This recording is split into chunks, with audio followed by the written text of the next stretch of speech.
And what's up, guys? Hope you're having an awesome day. My name is Andrew, but you can call me Andy, and this is J-Rock MD, the show where we talk about all things J-Rock. And guys, we are in J-Rock's capital today. Yes, we are in Shibuya all day for the two-man show King of the Seas, featuring both NEMOPHILA and TRiDENT. Guys, I'm so excited for this. I have been waiting for this specific show.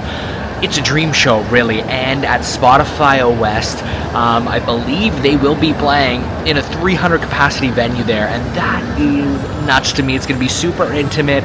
I can't even begin to imagine what that experience is going to be like. So yeah, follow us along. We'll be going to that show. One thing that you have to keep in mind is that we can't actually film in the concerts, and so unfortunate, but that's actually one thing I really like about Japan, is that it really gets you in the moment. There's no cell phones up, visibility is better. I feel like it's going to be a rockin' show, but first, let's make Shibuya our stomping ground.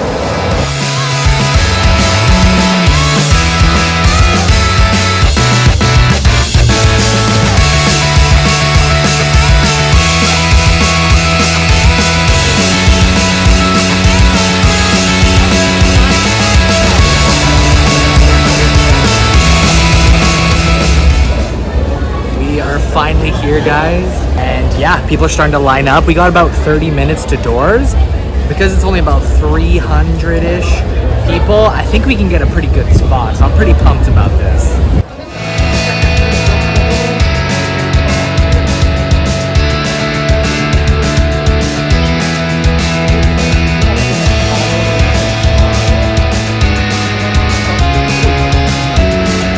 We actually have ticket number 2 and 3, which means we get to go in first. So during the lottery, we pretty much were like the second and third people to be picked, which is pretty dope. Which means we're probably getting barricade, though we have to use the washroom. So we're gonna have to figure this out. You guys know that once we get inside there, we really can't film. We can't film any of this show. But after, we will definitely be sitting down, talking about it. Guys, this is my most anticipated. We're finally here in the heart of J-Rock. Let's freaking rock on and enjoy.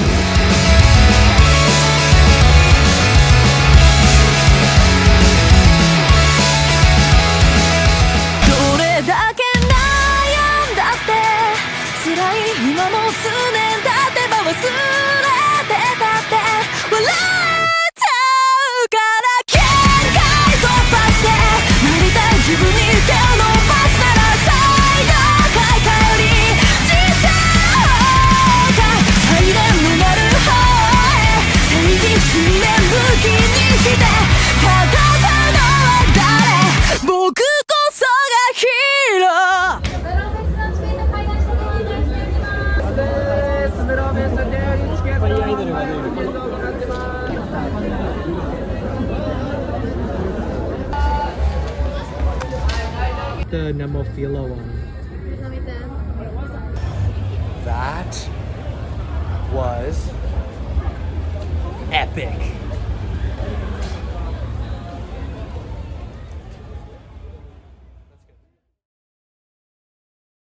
And what a show that was. Guys, I am 1 week past the amazing King of the Sea featuring NEMOPHILA and TRiDENT, the two-man show at Spotify West in Shibuya on July 13th. And man, I have a lot of thoughts about that show.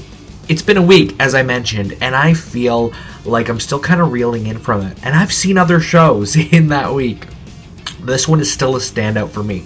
Now, I waited a little bit to do my formal review because I really wanted to digest this performance, as well as wait for the set list so I can really kind of think about how I felt about each song.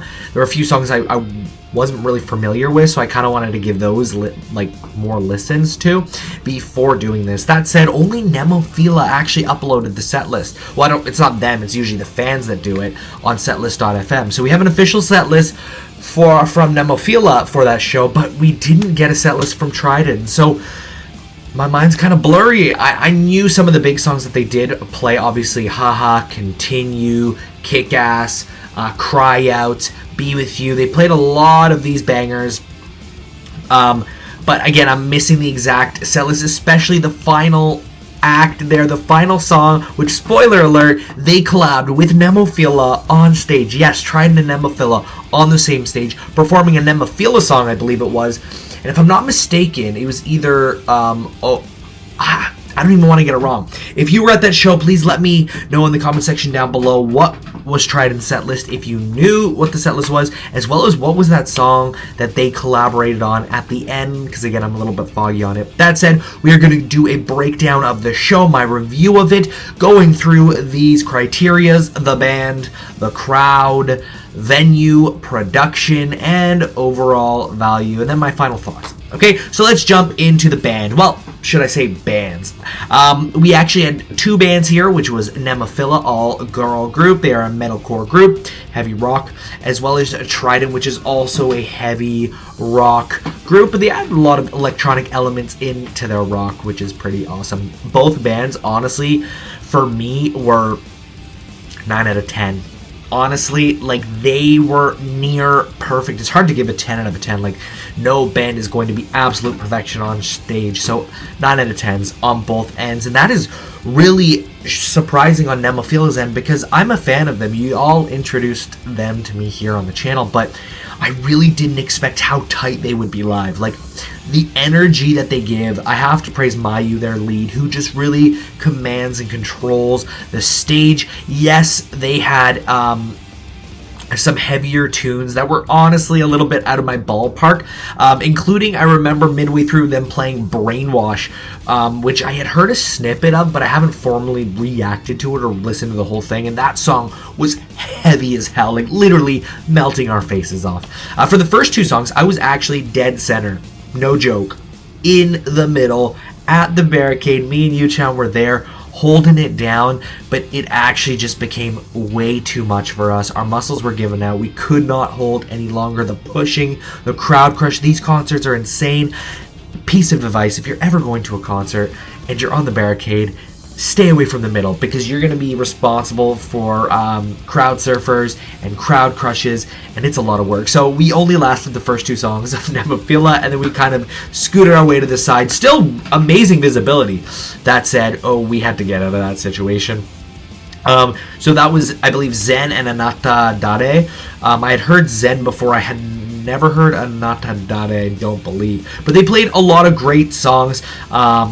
They played Rise, they played Sorai, and Sorai, I remember that was the moment where I'm like, man, NEMOPHILA, they deserve to be on bigger stages. That's all I'm saying. Their energy, they are a big stage band, and I can just see the potential of them. After that performance, super high energy. Yu-chan was so into it. She loved it. She loved Mayu's energy. And they also played Dissension and Revive, and a bunch of other songs. So really, really cool. A mix of songs that I've heard, some stuff from the new album, some stuff that I haven't heard at all before. Really, really cool. I think they played 11 songs in total, plus the final encore, which was like a 12th song, one of their songs. They were amazing. And I was like, how can TRiDENT do better? I love TRiDENT. How can they do better? Well, TRiDENT comes on after them. And I believe they probably had like maybe a 10, 11, 12 song set list. They blew it out of the water. I don't have the set list in front of me, but I can tell you they were so good. And especially given that they are a three-piece band, this is the thing that blew my freaking mind. They were so good, all of them. Man, finally being able to see NAGISA on the drums. I actually followed NAGISA on Instagram before even hearing that she was in a band TRiDENT, just kind of seeing her drum covers. Fell in love with her playing style, with her energy, and to have everyone on stage there. SERINA absolutely nailing it on the bass, and I mean, some of her bass solos were just nothing short of amazing. And obviously it helps being in such an intimate arena, and to be able to see them this close. Every string that they play, every single note, right? Amazing. So both bands, they brought it. The energy was crazy. To be able to see these types of bands in their early stages before they inevitably break through the mainstream, it's a treat. After that, we will talk about the crowd. Now, the The crowd was so great, very energetic. I always kind of laugh at these shows because it's like 95% male. I'm not complaining, I'm a male. But for someone like Yu-chan, like I think she was one of 3 girls there. I just guess these younger girl bands just bring out a primarily male crowd. So there's a lot of like males, probably anywhere from the age of like my age, late 20s, early 30s, all the way to 40s, 50s, 60s. And honestly, kudos to some of these 60-year-olds who were freaking crowd surfing. Like, they have got more spunk than I do. And more there. It was crazy. The amount of crowd surfing at the show was unreal. I saw Baby Metal on July 2nd. I thought that was a lot of crowd surfing. No. I feel like every 10 seconds someone was up in the air. And this is partially why we got out of that center area, because the crowd pushes. And I don't know if I can really dock points from the crowd on this. It's not my taste. I don't like to be pushed from behind and pushed up against a barricade to the point where you can't breathe. But that's just how metal shows, I guess, go. Right?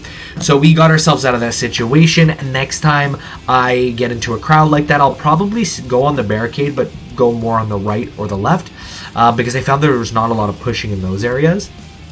But yeah, I mean, the crowd was good. The crowd responded with every single whoa, and every single a. You know what I mean? Like, the crowd was on. The crowd was locked in. It was a 9 out of 10 crowd. It was great for what it was. And for 300 people, I saw some more energy, 300 people there at this show than I've seen at 5,000 to 8,000 crowds over in Toronto. So kudos to the Japanese crowds, these Shibuyaites who just brought it. After that, we have our venue, and that was Spotify O West, which is located in the kind of like music club underground scene in Shibuya. And the venue is very interesting. It's kind of on the 2nd floor, so you get ready at the bottom, line up, and then you're kind of led in upstairs into this little tiny box in the sky which fits 300 people, and it's a stage. Honestly, no matter where you're at in this venue, depending on your height, you're probably going to get a good view. If you are on the shorter side, you're going to want to get more on the sides of the venue to get a better angle. I feel like if you're pretty short and you're in the back, you will get lost behind. And that is the problem with venues that do not have the kind of gradually increasing floor, just a flat floor. It's all dependent on height. And now if you want to see the band, if you're really the type of person like me who just likes to watch the band do what they do, I like to be involved in the crowd. I like to be involved in the performance, but I also like to just watch and just observe and just enjoy the band that is on stage doing what they do. So that is just some venues, especially these smaller live houses, are going to be like that. They're primarily clubs. I mean, really, clubs first. Like, they have a club energy that like that. I'm sure they have like club-like events there as well. So it kind of makes sense. But for viewing, you have to be really strategic. That said, the venue was really organized and really great about getting people in and getting people out. We were so lucky that our tickets were number 2 and number 3. Literally, they let people in based off of the number on their ticket, which was actually very similar to the Bandmade show that we went to. So it seems like this is very common for live houses, which is really cool. They kind of reward you for getting your tickets first, and you get a better spot. So I was like ticket number 2 and Yu-chan was ticket number 3. There was literally one person in front of us, so they started calling numbers. We got all lined up, and we literally had free reign to where we wanted to go in the venue. No running, no stampeding. We just waltzed on over right front and center, which was good for the first 2 songs, but then we tired ourselves out and had to go to the side. So I felt like the venue was very organized. Again, they implemented this drink ticket situation, which my friends over in the Bandmade vlog we just did filled me in as to what this was. And so it looks like these venues are actually classified as more like a bar as opposed to like a performance venue, because it's easier to get that classification. And so in order to ensure that they are actually selling drinks and that they're actually considered a bar, they have to make sure that they're giving out a certain amount of drinks, I guess, per venue. They let us know in the tickets beforehand. I mean, my Japanese is shoddy, and I kind of just jumped on these tickets and didn't really read the fine print. So it does say in there, I did check it out, that you are subject to a drink fee, and it also helps the venue recoup costs they might not get from it. So be prepared if you do go to a live house in Japan. Whatever you're paying for that ticket, that's not the final price. You will be slapped with a drink ticket fee at the door, a mandatory drink that you have to buy. Again, I wasn't aware of that for Bandmate. I wasn't aware of it for this show. I know it's a trend now. So thank you to all of you who let me know about that. I totally understand now. So that was implemented there. And then again, the sound of the venue was absolutely amazing. No problem with acoustics. And then getting out of there is quite simple. Merch was handled very, very well. You could buy before and after the show. I think they give you 2 hours before the show. Not a lot of lines. You have 300 people. People are coming spotty. I got myself like a little... it was called like a stage pass or a staff pass. It was like signed by NEMOPHILA and TRiDENT. So I thought that was pretty cool. It was like 500 yen, I think. So got something a little bit small. I wanted the shirt, but my size sold out. That's all good. So that was the venue. After that, we have the actual production. So, I mean, at a live house, your production is going to be very, very minimal. You have kind of like basic strobe lights. You have basic spotlights. I felt like if we lean more onto the set list, I thought that the way it was all handled was absolutely amazing. Each band got about 11 to 12 songs. They had the kind of equal time on the stage. TRiDENT may have gone a little bit more because it was technically their show where they invited NEMOPHILA for a versus, but I thought it was done very well. I actually thought TRiDENT was going to go on first because when we showed up, there was a TRiDENT banner in the back, and I'm like, oh, TRiDENT's on first, and then NEMOPHILA will close, but it was actually the opposite. NEMOPHILA opens, and then we had TRiDENT closing off, which made a lot of sense, and both set lists were amazing. I felt like NEMOPHILA was able to include a lot of very, very heavy metalcore songs, but then mix in a lot of songs with a more popular chorus where everybody could kind of jump up and chant along. It was a lot of fun. So I thought what they chose for a set list was really, really good. If I would have had to change anything, I would have loved at least one slow song by NEMOPHILA, either Beautiful Days or Life. That would have been a really nice way to kind of close out their set. But again, really happy they kept the energy high. Going into TRiDENT, I felt like their set list was absolutely perfect. It was so good. There was a lot of old stuff that I actually hadn't heard before. I believe Icon, they may have played Icon, and maybe there were a couple of other that I didn't know the name of. Actually, after Haha, they played a really cool stripped down kind of like three-piece band punk song. I need to know the name of that song. It was so good. I've been looking through their discography and I still haven't found it yet. So I'd love that set list. If any of y'all have it, here's another reminder. Please put it in the comment section down below if you were there. Please, please, please. I need to know what TRiDENT played that day. But that's honestly the amazing part about these shows. In Japan, you're not allowed to film. It's across the board. You do not film live performances. It can get you booted out. And so you're kind of left to your memories in this one. I couldn't document it through my phone. There was a risk taking out the phone and tracking the set list, as I'm sure someone did for NEMOPHILA. I didn't do it, and so that means it's like everything is left to memory. Everything, you really have to be in the moment, and so I feel like you are able to enjoy things like production. You're able to really focus on how they make this thing possible, and it was really good. And finishing off with a 10 out of 10 encore with literally TRiDENT on stage with NEMOPHILA. TRiDENT said they were covering a NEMOPHILA song for their encore, and they did, and I can't remember the name of the song. At the time I knew what it was, but now it's like we're a week out and I should have just like made a note of it.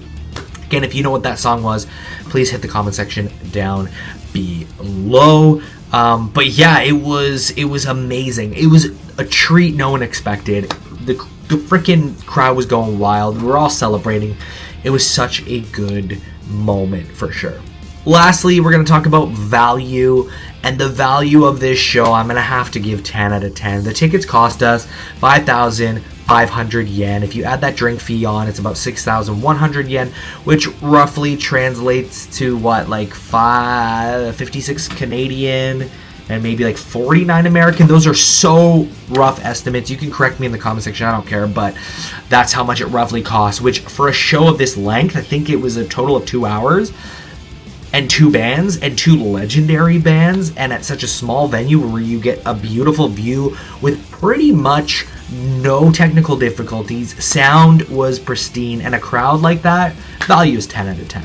I would pay that over and over again to see the same show. It was amazing. So final thoughts.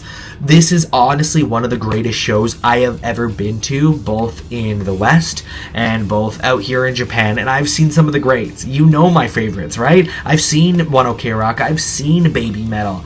I've seen Bandmade. I've seen, actually, as of filming this video, I went to a festival in Fukuoka where I've seen a slew of J-Rock. And this still just holds such a high place on my stand, my trophy stand of J-Rock show, simply because of the exclusivity of it. 300 people, a one-time event with TRiDENT and NEMOPHILA, and that one-time encore, we got the bands together in this moment in their career. I wish I got the freaking shirt. It was absolutely amazing, and I've seen bands in the West that are legendary status, and this show was so good. The quality is so good of these up-and-coming female J-Rock groups. I can't even begin to start explaining what I mean by that. So good. Alright, so if you guys love this kind of stuff, we're going to be having more content about going to festival in Japan, how to buy tickets to concerts in Japan. There's so much content coming up about this trip here in Japan, and so I really hope that you follow along. If you are not subscribed, please hit that subscribe button and bell notification so you never miss a video when we upload it. Guys, until we meet again, I'm going to see you all in the next one.